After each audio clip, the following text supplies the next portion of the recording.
Hello and welcome everybody to Booz Hour Cloud Edition today. This is a very special version of Cloud Edition. So recently, I was accepted into the LinkedIn Live Broadcaster program, which is something that you have to apply for. It took a couple months to actually do this. And I was accepted a few days ago. And so this is actually the first broadcast that I have from LinkedIn and YouTube at the same time. So really excited to be doing this. That was kind of the ultimate goal, to be able to reach the most amount of people with this content. And so doing this on LinkedIn, at least my following on LinkedIn and my connection count on LinkedIn is where everything is. And so I'm really glad to be able to do this. But if you are watching from YouTube right now, I'll get you to hit subscribe down below here, and you'll be able to see all this content as it gets released. YouTube still wanted to grow that, and all of the archive content and the replays will be found on YouTube. So if you're watching from LinkedIn right now and you want to look at all the archive content, head over to youtube.com/DarylandBoo, subscribe on there. You'll see all the previous content that we've had, all the previous streams. A couple things that I will be doing today. So first of all, I have on a guest today, and this will be a really cool live stream in that we're doing a behind the scenes with Luke Lehman. And Luke is a senior product manager with F5 Silverline. And we've had product management on before from F5, but today we're going to do a bit of a behind the scenes look. I think people have an idea of what product managers do, and I thought it'd be cool because Luke's just gone through a product launch to talk with a product manager on, what actually happens behind the scenes. A lot of people know that when I have meetings with customers, they will provide us feedback, and all that feedback is actually given to the product managers. And so, they're the ones that ultimately can make the decisions on what the future of the product looks like. So we can have a chat about that and what it took to get a product launched. And that product is the F5 Silverline Shapes Defense product offering, which is new for us in a combination of that acquisition that we made late last year, early this year. A couple other things before we start on that. I have a couple of these stickers left. Where is it? There we go. So if you want to grab one of these stickers, please ping me, give me a mailing address, and I will send you one of these stickers, or two of those stickers if you'd like. A couple other things, there is our newsletter. So if you head over to DarylandBoo.com, throw in a name and email address, and we will be able to provide you weekly technical content and updates from us. We are currently directly emailing that to the customers in our territory at this point. And that's going to switch to a monthly newsletter that is a little bit less technical, more of just general updates from us. And so for anybody that wants to continue to receive that technical newsletter, hit up that site. I'm managing the newsletter from there. Daryl, if you're currently receiving the email from Daryl every week, that's going to stop at the end of the month and just move to a monthly. Also, what you'll find on that site is our event calendar as well. So if you head over to that site and there's a tab that says, I think it says event calendar on there, you'll actually see a Google Calendar. And I'm just putting in all the live streams as they happen, and also all the replays on there. You'll find links to that if there's anything of interest to you that you want to find from there. And also, since we're streaming to all the platforms at this point, if you want to leave a comment, we'll be able to pull them up on here. I have one comment already. Congrats, love seeing your show live. So you'll notice that it says LinkedIn user there. I believe that's a permissions thing. If your account isn't public or something like that, I believe it doesn't show, or maybe you have to give permissions to LinkedIn to be able to show your name on there. But yeah, I love getting comments. I'll leave a little banner on here to remind people that you can leave us comments, actually. With that, otherwise, I will bring on Luke. Hey, Luke, how's it going? Good, how are you? Good to have you on. Have you, now, Luke was on our Monday weekly live stream with myself and Daryl, and we spent most of the time talking about Honda Preludes, I believe. We did. Yeah. Have you done any work on it since? No, I haven't. I've got a big project that I need a weekend, I think, to tackle, timing belt. So I'm saving that for a full day. Oh, well, right on. Yeah. So Luke has a 1989 Honda Prelude that he is restoring right now. So anybody who is maybe around the same age as myself and Luke will probably be familiar with that car and may have the same love for it that we do. For sure. So Luke is a senior product manager with F5 Silverline. Do you want to give us a little bit of a background on what you do there, Luke? And we'll jump into some of the stuff we want to talk about. Sure thing.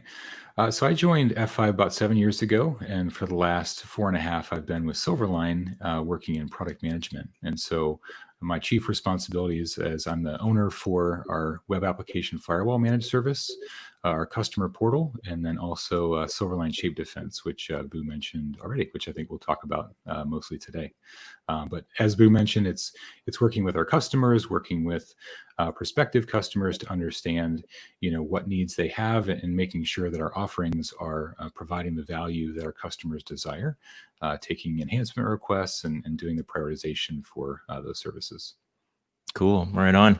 And today I wanted to talk about, kind of the behind the scenes, because I tell customers when I speak to them and they have ideas or requests for new features in the product, and I say, okay, we can bring that to product management and see what they say. We have a product manager on the line, and we're going to look at kind of the behind the scenes of what it takes. And we have a great example because you just went through a product launch.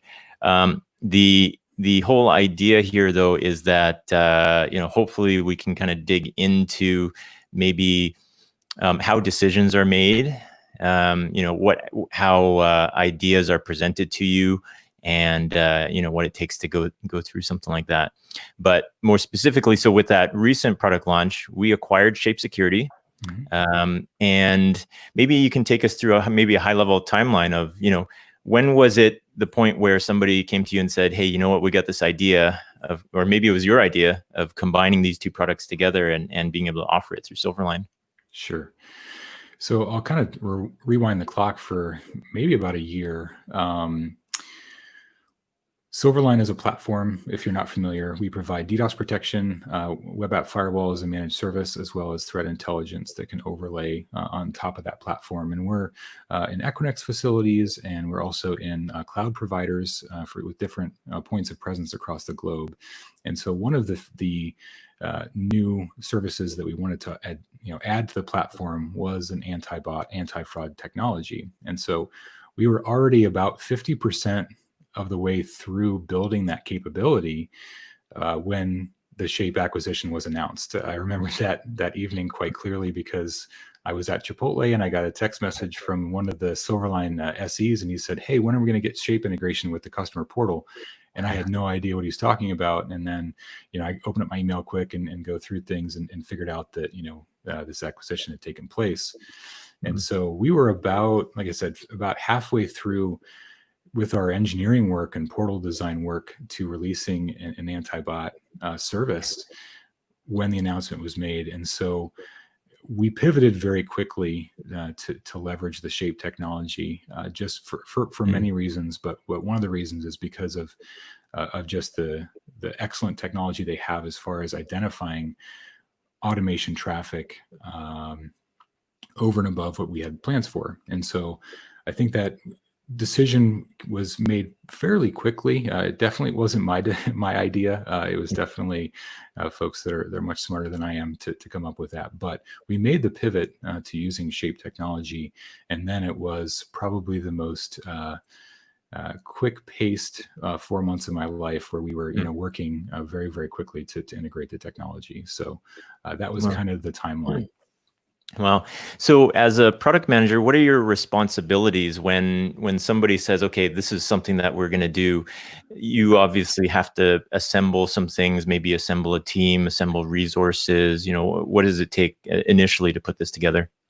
Sure. For this particular launch, it was kind of an all hands on deck. So, Shape being something that we wanted to bring something to market as quickly as possible to provide value to our customers. And I will say that the customer is the center of our entire world in Silverline. We want to make sure that we understand the customer's needs, how we can provide value to that customer, and also what the customer experience is. And so it's been really fun to be part of the Silverline team and the Shape team, because there's so much focus on the customers. And when we kicked off this project, it was product management, we had product marketing, we had our user interface and user experience designer was in the thick of things. We had technical resources from both the Shape side and the Silverline side. And what was we were really fortunate in that we were inheriting, well, I guess we didn't inherit it because we paid some money for Shape security, but this wonderful technology was then available to us, and we worked and we had weekly sync calls, and we were constantly communicating on our different chat mediums, whether it be Teams or Slack, to figure out which features we needed to prioritize first. And so from a product management perspective, it's what do we want to release as MVP? How do we iterate on that? What things can wait until the next sprint cycle? And so prioritization is I would say the number one thing that we have to do, and it's always challenging, but that's, I would say that the most challenging thing we have from a product management perspective is to figure out what gets cut and what gets in. But we always stack rank things based on how important they are to customers. And so I'm guessing that comes down to just time and resources. So you have a set amount of developers that are at your disposal for products, and you have to weigh out how quickly. So do they come to you with estimate when you say, okay, I want to have features 1, 2, 3, 4, and 5, and they come back to you with estimates for, hey, feature 1 is 2 months worth of work, feature 2 is 6 months worth of work, kind of thing? Mm-hmm.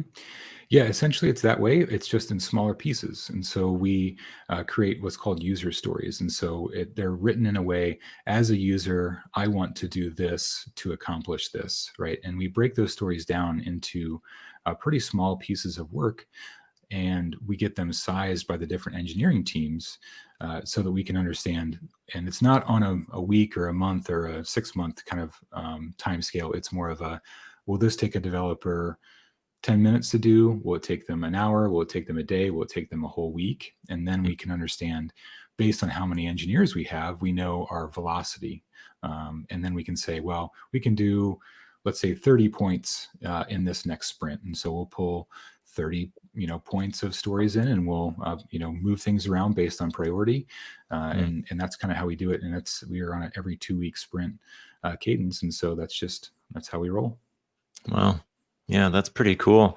Yeah. And at some point, is there customer, I mean, this one was kind of under wraps, right? Like, it's not an existing product already. Maybe some of the other products you guys have to take in to some degree customer feedback. Us in the field, we give you guys feedback, but customers speak to you guys directly as well. Absolutely. We have multiple inputs to product management, and that can be directly with customers if we're doing, let's say, a roadmap call, or if we're maybe there is an issue, right? And we're coming to that customer and saying, okay, what issue did you experience? How could we, improve the portal? What can we do from a service perspective? And so directly from customers. Another main avenue is from the customer through our security operations center. Our customers working with our SOC analysts all the time. And so the SOC analysts can essentially submit a feature request to us. We'll get it directly from sales. We can get it even internal enhancements, right? And so our SOC team says, hey, if I had this tool, it would make my job much easier to help this customer. And so so there's multiple avenues in, and there's also things that, come down from internal of F5 of leadership saying we need to do this and make this change. So there's multiple avenues in to the kind of product management funnel. Yeah, sounds like a real balancing act that you have on your hands there. For sure. And I think one thing that I was kind of pointed to when I first became a product manager is that customers may ask for certain things, but that isn't necessarily what they need, right? And so one of the things that I think is a skill that you have to develop as a product manager is not just taking that feature request and delivering it. It's going back to that customer and saying, well, why do you need this feature? And maybe they're asking for, a pen when they really need a pencil, and you have to figure out, what value does that feature bring to them? And then maybe there's something that already exists that they could use. Maybe there's a third-party integration that you could help them understand how to use to meet that goal. And so it's not always about just taking the requests and kind of churning them out. It's also understanding, where the customer is going to find that value and trying to service that request. Yeah, that's pretty cool. Now, when it comes to Silverline as well, one of the things that I always highlight to folks is the SOC. Like the interaction that people get from the SOC is really high touch, and it's a white glove service. And I think those folks would be the best ones to be able to feed back information to you, right? Yep, absolutely. And our SOC analysts, and I say this all the time, I think I said this on Monday too, but the analysts provide just such great service to our customers, and it's very difficult to understand the value that the SOC can provide when you're not a customer. If you're hearing about Silverline for the first time, is that when you're under attack, and typically you're working with the SOC when things aren't going well, if there's a DDoS attack or a pending DDoS attack, and the analysts are so helpful in being able to, assist customers with those situations, also with just understanding our portal, understanding how the technology works. And so the SOC are frontline. They do an amazing job, and I can never thank them enough for essentially delivering the service. So they do a great job, and they definitely funnel feature requests up to PM. Cool. And so, maybe if we go through the timeline, you have the idea in hand, you start planning things out. How did the next what was the next steps from there as it gets developed? Sure. So we scope out kind of the higher level, value propositions for what the service is going to do, and then we break it down into, chunks of work. And some of that work is done up front if there's portal design work, and so work with Lainey, our designer, on doing mock-ups and then vetting those with if it's a customer saying, hey, does this look and feel like what you need for your request for the Silverline Shape Defense offering. We had some really good guides in the Shape team, and that they've been doing this for 8 years, and they've been providing anti-bot and anti-fraud capabilities for a long time. And so we're able to draw from their experience in these are the things that customers want to see. This is how they want to report on things.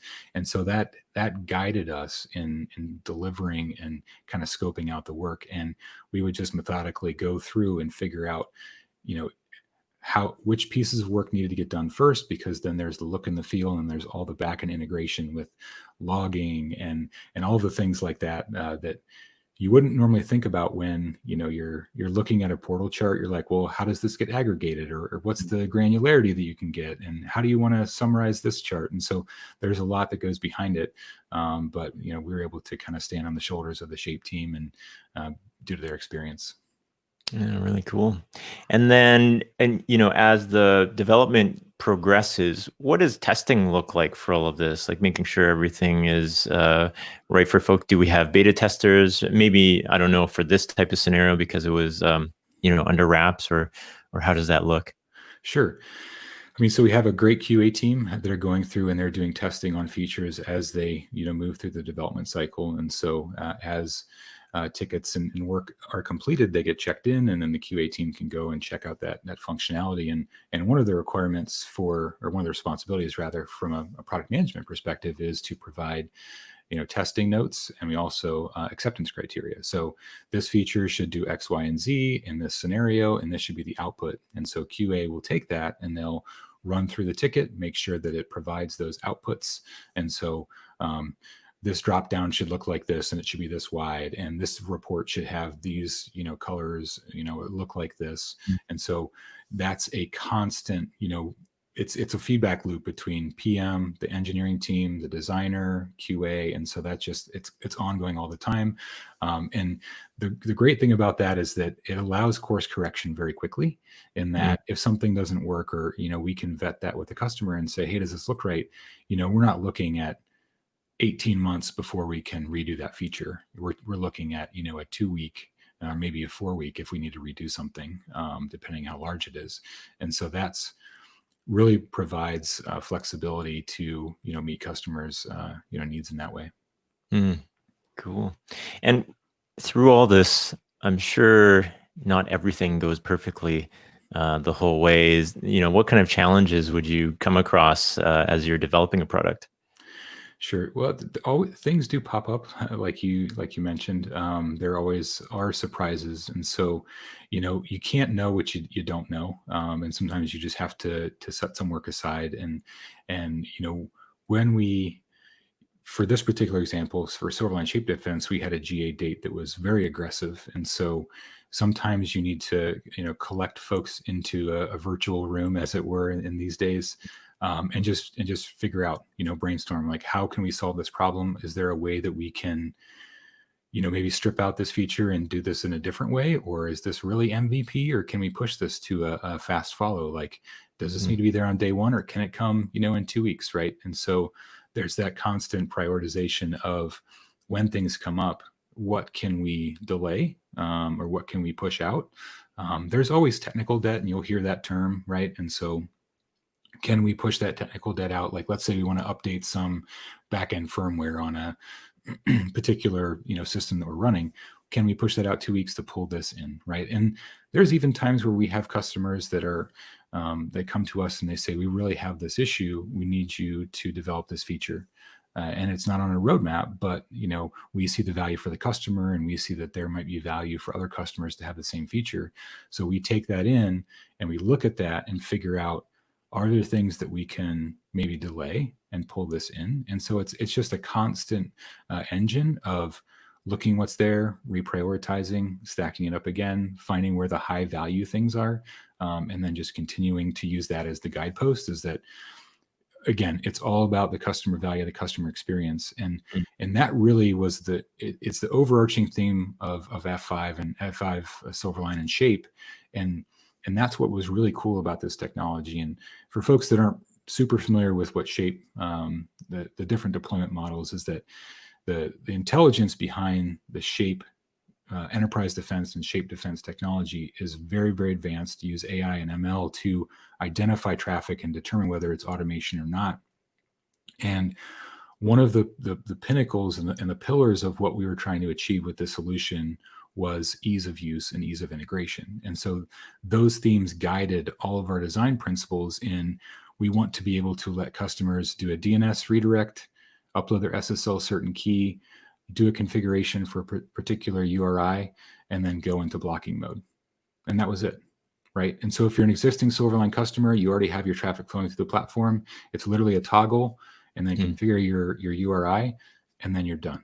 Right. Wow. And so it brings the Shape technology to customers in a way that was it's just not as easy to do that when you're integrating with on-prem devices. And we're doing some really cool things within Big IP to bring that technology to Big IP platforms, which I'm sure you'll hear more about. But those kind of overarching, like, we need to make this easy for customers to consume. And I think one of the things that, as we're working through this process, and there were, hundreds of people that were working together to bring this to market. I was just one of them, in that the first customer that we brought on board was a credit union. And, her quote to us online, when we were all on a Zoom call, and we were, implementing the solution, and we put it on, and her response was, it was heaven. Mm. And for me, as a former customer, F5 customer, that for me was just all the proof that I needed that the solution was valuable to customers. And those are the really fun days where you can stop bad people from doing bad things, because this particular attack was credential stuffing attack. And we took, the logins from several 100,000 per hour down to 10 Wow. failed login attempts. So, and really that was, I feel like we achieved our goal in providing that customer value, is simply, validated by that one quote from the customer that it was like heaven. So again, it's just, customer value and customer service and experience is really what drives, kind of the PM engine. And so we kind of use that as just a decision criteria in everything we do. Oh, that's awesome. Yeah. So, just one last thing, I guess, to finish off the timeline. At some point right before launch, you guys have marketing material, maybe training and stuff like that. Is that under product management responsibility, or is there other folks that have to take care of that? Sure. So my direct manager, he's in charge of both product management and product marketing within Silverline. And so we had, a team of one from our product marketing team, but she worked with other folks. Lori did a great job. But yes, there's marketing for the launch. There's internal training. There's field enablement. So we talk to our folks like Yubu and other folks in the field that can help, articulate the solution to customers to show what it's going to do, how it's valuable. And so there's field enablement, there's marketing, there's cross team, because in the Silverline and ShapeBU, we're a smaller part of F5, the larger F5, and so working across those different teams to make sure that our messaging is included with other sales presentations and things like that. So there's a laundry list of things that are happening in parallel with the actual development work that is going on, and knowledge base entries for our users so they can see how the service works and how the reports can be exported and things like that. And so I wouldn't say that all falls under the PM scope, but as the product manager, I believe it's my responsibility to make sure that those things are accounted for and completed successfully. Mm-hmm. Very cool. A lot of stuff that's happening. Anything else that I've missed that are highlights through the whole process here of bringing that product to market? Well, I'm sure I'm missing something. I don't know that you have. Again, it's been a pretty fast-paced, set of 4 months here, but I can't say enough to the folks that I've relied on to bring this solution together, and it really is just very, very talented people working together in kind of, I know it's probably an overused term, but unprecedented times. But we really just came together as a team. It was two different companies working together to bring a joint solution to market, and so there were some challenges there, just some logistical things like using different email programs and different like collaboration tools, and we were able to overcome those. Which sometimes can be difficult. And there were so many times we joked about, can we just please be in a room so we could whiteboard this as opposed to trying to do it remotely? But, we overcame that. And it's persistence, and it's always, I'll say it again, I think I've said it enough already this last couple minutes here, but if you have in your mind putting the customer situation and the customer first, I'd like to think that the resulting offering will come out in the wash. Makes sense. We have one comment here from Peter Scheffler as well, just a little bit of a nod to Eddie Belfour. Yes, he's here. He's always watching, and I think he's making people nervous by his stare. So. Very cool. Thank you very much, Luke, for jumping on. I know we've already spoken to some of our customers around the solution, and they're very excited about it. So I'm really looking forward to exploring that more with everybody. And it's thanks to folks like you to put in all the hard work to actually bring this to market. So really, really glad to have you on, Luke. All right. Thanks for having me. It's been a pleasure. Cool. So I will sign us off from there. Again, Well, the little outro that I have will remind everybody. So you'll want to hit the subscribe button that is over there. If you're on LinkedIn right now and you're not connected to me, you can connect to me on there. And also we have our newsletter that is available as well. All right. Thanks a lot, Luke. And we'll see everybody next time. Thanks, Boo. Take care. Bye. Thanks for checking this out today. If you're watching via YouTube right now, go ahead and click subscribe down below. Also click the bell for notifications. That way you will find out when we are dropping a new video or when we're going live. Also, there's darylandboo.com. If you head over to that, leave your name and email address, we will drop a weekly technical newsletter in your inbox every Monday. Also, this is available via podcast, Apple, Google, Spotify. Head over to one of those, hit subscribe, and you'll be able to listen to us in the car on your commute or during a walk or a run. Thank you very much, and we will see you next time.